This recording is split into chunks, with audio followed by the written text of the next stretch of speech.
Hey y'all, we are back. We are back. EWU crime storyline. We got spoiled college girl thinks killing the baby is hilarious. I don't know These how stories just getting crazier sicker and crazier. sicker. They crazy. If y'all new over here, I go by the name Dre Hawk. And they go back cash. And welcome to the channel. Make sure y'all subscribe to the channel, got that post noted to all, so I know we dropping these videos. Leave us some videos of cases that you want us to react to, what you want us to see. Because we like a family over here, man. We love watching these with y'all too. Ready to get into it? Let's get into it. Let's go. We got a newborn baby, it's been discarded. Looks like it's dead. You knew that you were pregnant, right or wrong? For sure, for a complete fact. No, I did not know completely, absolutely, positively. You realize that we have your computer. That's not my computer. So I didn't really have much concern for the baby. I was more concerned about what I would be to take care of myself. Then they have turned over like pictures and I really don't plan on trying to show pictures in the courtroom. And we are adults. When a horrifying discovery is found in a trash bag outside a sorority house at Muskingum University, suspicion falls on a young college student. As investigators dive into the truth behind the gruesome find, unsettling evidence begins to emerge, leaving them to question, is the suspect telling the whole truth, or is there more to the story than she's leading them to believe? So they told me it's going to come down to who do they believe, me or the coroner? Details of the chilling incident that took place on Wednesday, April 22, 2015 in New Concord, Ohio, begin to emerge in a conversation recorded between the student Emily and her mother, Sandra. Did anyone knock at the door? Yeah, somebody tried to get in the bathroom and knock at the door, and there was no sound whatsoever. The door was locked. They could not get in. Nobody answered. Why do they not know any of this? Because you were full. It began when Emily's sorority sisters found a tightly knotted trash bag resting against the side of the house. They tore it open, uncovering a terrifying scene that would soon send shockwaves through the entire community.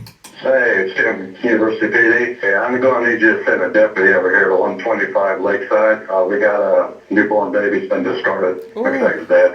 Wow. Let's put on the side of the house. Yep, thanks. Like Bye. trash. Police quickly arrived at the sorority house where 12 young women lived while attending the nearby university. While it was unclear at the time what pointed witnesses to one specific resident, everyone believed the mother of the child to be 20-year-old Emily Weaver. Detective Todd Maley from the Muskingum County Sheriff's Office conducted a brief interrogation with Emily, documenting their exchange. At first, Emily denied having a baby, but faced with the fact that DNA evidence could connect them, she admitted the child was hers. With the hopes of uncovering how such a horrific tragedy may have happened, the detective returns the following day to question Emily once again. However, little could prepare the detective for the shocking truths he'll soon learn as their conversation Lady, cut unfolds. that bag When open. I first came over here yesterday and we first met, you lied at first about being pregnant. Oops. And then you ended up admitting that you were. What happened yesterday morning? Like, she was from, for sure from like me having the baby. Of course, you were pregnant. Did anybody know about that? Tell me about that. No one knew about that. Now, you told me that there was rumors. Yeah, but I didn't take a test or anything. However, it would later be revealed that Emily did take a pregnancy test at the university's wellness center. They would reach out to Emily in an attempt to share the positive results, but their calls, emails, and texts would go unanswered, begging the question, did she simply miss the messages? Or did she choose to ignore them? Choose to know, brother. The answers begin to reveal themselves in a series of text messages later uncovered between Emily and her ex-boyfriend, Logan.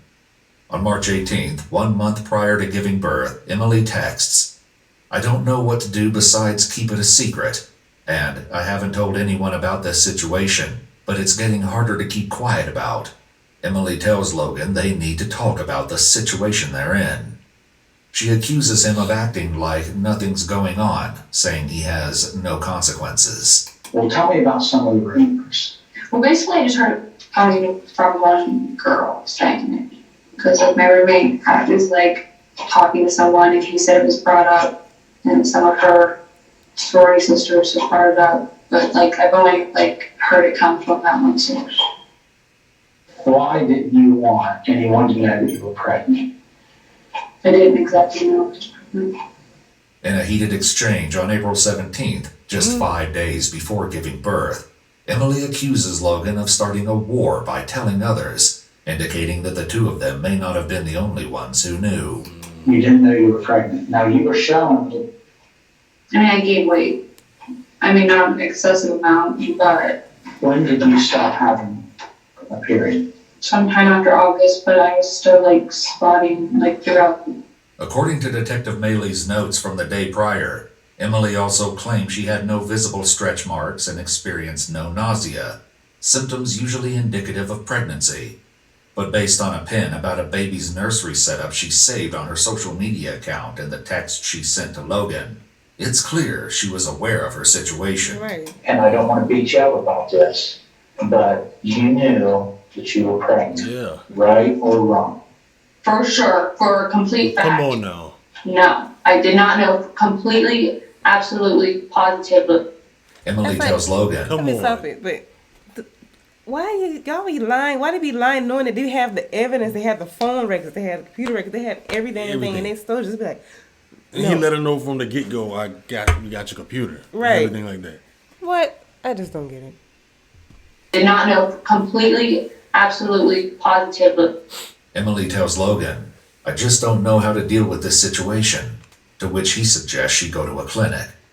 Her response, I'm 7 months, goes against her claims that she had no idea she was pregnant. As the detective confronts her about this knowledge, she continues to give vague answers. You suspected you were pregnant. I mean, it crossed my mind, but I didn't. Okay, and that's what you said last night. You said it crossed your mind, and I said, how did it cross your mind? And you said what? Do you remember?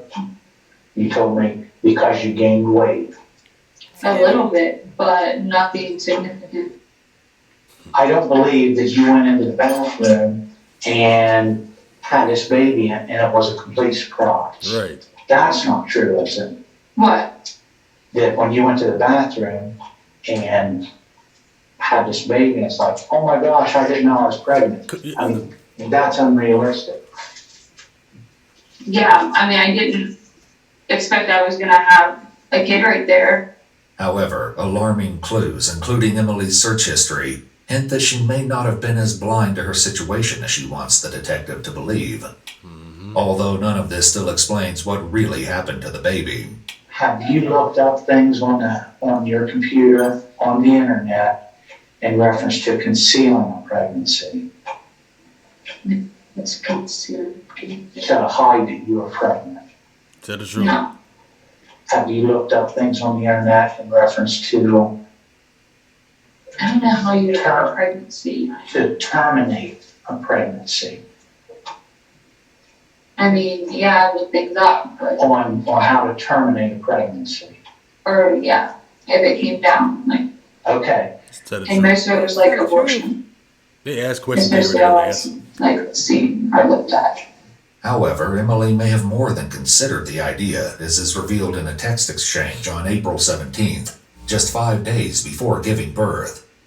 Logan sends a text to Emily which reads, You should have gotten it taken care of when I told you to. In Emily's bedroom, investigators uncovered a startling new clue, but getting a straight answer as to her intentions would be no easy task. the pills that were found in your room, what were they called?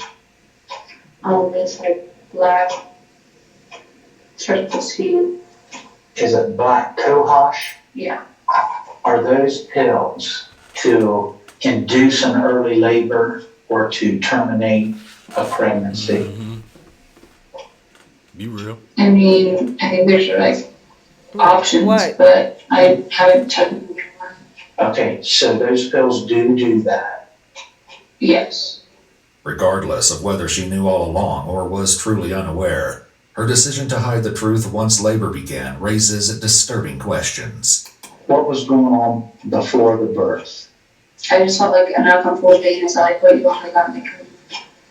Is that what you had, was an uncomfortable pain? Yeah, it wasn't anything like severe. It wasn't like I didn't think anything of it. And then Where was it at? where was that? My bedroom, like in my bed. Just No, I mean, where was the pain at on you? Oh, just like stomach area, like nothing like it wasn't low or anything. It was just like my stomach, and then I like thought I had the stomach bug because then I went to the bathroom. And I kept like I pooped a lot. You didn't say a period was coming on. Mm-hmm. Then you said now you Stomach feel like bug. a stomach bug. But then you knew you was pregnant. She's starting to kind of confuse me. Crazy. And like the stomach flu's been going around, and like one of my housemates had it, so I was like, well, maybe that's just what it is. And so, like, I was just pooped, and then I just lay back down. I didn't think anything of it. Kind of like dozed in and out throughout the night. And there's like, I mean, later on, there's like a more like sharp, heavier pain that was lower down. And I went downstairs, like I said, because I didn't, if it was the stomach flu, it goes upstairs. Like I didn't want it to be contagious, so I would get it. So I figured that would be the best place to go because it'd be the easiest to like don't go, like clean and investigate. The admission that as many as 8 other girls were sleeping upstairs while she gave birth raises concerning questions about no one hearing a sound or rushing downstairs. However, this still didn't scratch the surface, as a morbid question will soon cloud the entire case. So then what happened? And then I just sat there, and then all of a sudden, like, I just felt like a rip and like heavy pressure, and then baby came out. And where are you at in the little bathroom? Like sitting on the toilet. Okay. So you feel this pressure, and you said the baby comes out. Mm-hmm. Did you scream? Can you describe how it came out and what it looked like? I mean, I didn't scream, like I was like quiet about it because I didn't like want anyone to like wake up or be concerned. So like it wasn't like god awfully painful, like, you know, like people hear, like it wasn't, I mean, it hurt a little bit, but it wasn't like that bad. So I didn't really scream, like I might have like been breathing a little heavier, but that's about it. So when the baby came out, where did the baby go? The toilet. In a conversation with her mother later, the two hint at the possibility of disturbing photographic evidence being witnessed by others. I really hope they're not trying to show pictures in the courtroom. I have a feeling they are. If you're able. Okay. Describe to me the baby's position in the toilet. It was like laying like down. I'm pretty sure like I think there's like paper towels like in the toilet it was on top of. It was like this face like crazy. And it was laying, but like it wasn't like turned in the water again. I think it was like head just facing upwards. And the baby was born alive. Yeah. On April 22nd at 7:12 p.m., just before the police arrived, Emily sent the following horrifying text to Logan. "No more baby, taken care of." As Logan demands to know what happened, texting, "I want to know how you killed my child," she states, "I went into labor last night for 6 hours. It was a girl with your dark hair," adding she didn't make it due to placenta complications. However, a later shocking admission by Emily may suggest the truth is not so simple, and worse than the detective could have imagined. As Emily continues her harrowing account, she tells the detective the baby was making slight movements, but was not crying.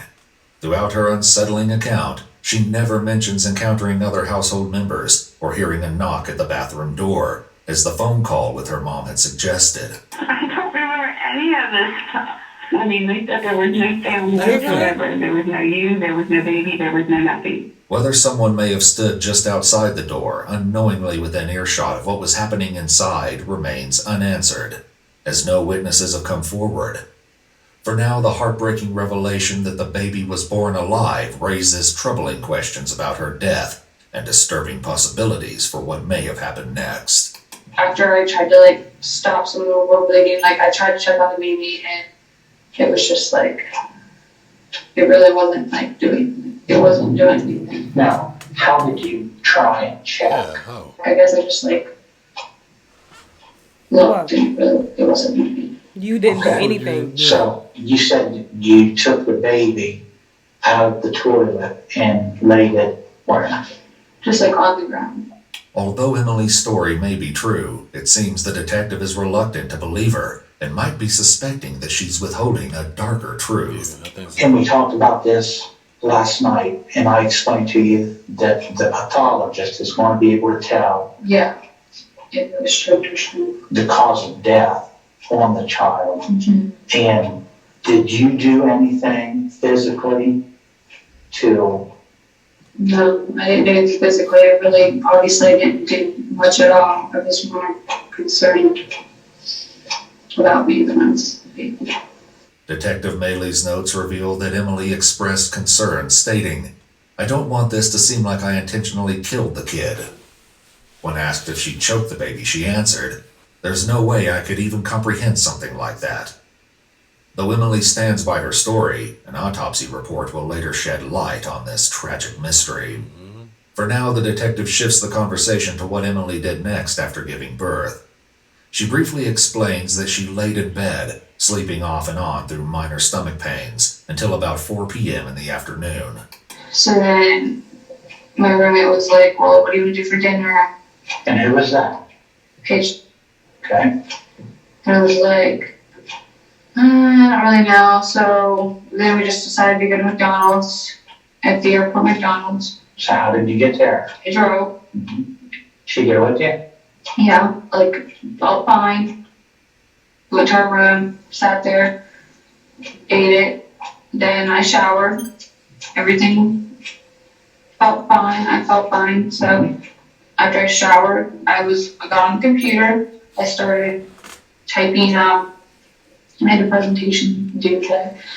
So I started like doing it, and I didn't look anything up about the situation on the computer, so my speech started tweaking that up, but I didn't look anything up on the computer. I just did my presentation, and then that's when fire department showed up and came upstairs and asked if I was okay, if I felt fine. I said yes, and then that's when everyone, like, the police department ever came up. What Emily did with the child following the birth will soon come to light in her own harrowing admission. I want you to think about this. You know that there's going to be an autopsy on her. Mm-hmm. And I know we went over this and I've got your answers to those questions. If any of that's not true, what you told me, I need to hear that from you, because it's going to look much better on you if we hear it from you rather than hear it from the doctor. Yeah. Maybe I was going to intentionally look at it, but like, I mean, I would have like not put its head up and just let it drown, you know what I mean? That's It was lying like intentionally to drown my kids. You did. Did you try and keep her alive? No. I didn't do anything to Just got on So they told me it's going to come down to who do they believe, me or the coroner? As police arrive on Me or the campus and coroner. begin to What? question Emily, Logan sends a panicked message, reading, "What did you do?" When asked what happened immediately following the birth, Emily begins recounting her actions. After giving birth, she describes going to the kitchen and returning with a knife, which she used to cut the umbilical cord. Emily vividly recounts the baby's final movements, before claiming they stopped altogether. Afterwards, she admits she disposed of the baby's body and other evidence in a black trash bag. Emily then lay down on the couch for around 15 minutes, leaving the trash bag on the bathroom floor. Then after that, like once I felt like I could like walk, I like went out and I took it outside and I set it just right by the house. Like it was trash day, like I could have took it to like the trash bins, like the trash hadn't gone out or anything, but I just sat it there and I came back in and I was still losing blood, so I just like laid like on the couch. Okay. Let me ask you this. Why did you just set her right outside of you and not somewhere else? I just didn't know. I didn't want to like travel. Like I didn't want to throw her like in the trash bin for like the garbage people to like throw. But you like throw in the trash just bag. throw in the trash can. So at one point I thought about burying her, but I didn't want to like take her like away, and then because I wasn't in like I felt like the safest like position yet. because I was laying down. I was still losing blood, so I was just like, well, maybe I need to go if something doesn't stop soon. But then slowly, like, started settling down. Now, why didn't you call 911? That's what I'm saying. You're right. I mean, I probably should have, but I just didn't. I Okay. feel like there was anything more to do. I just thought the baby was gone.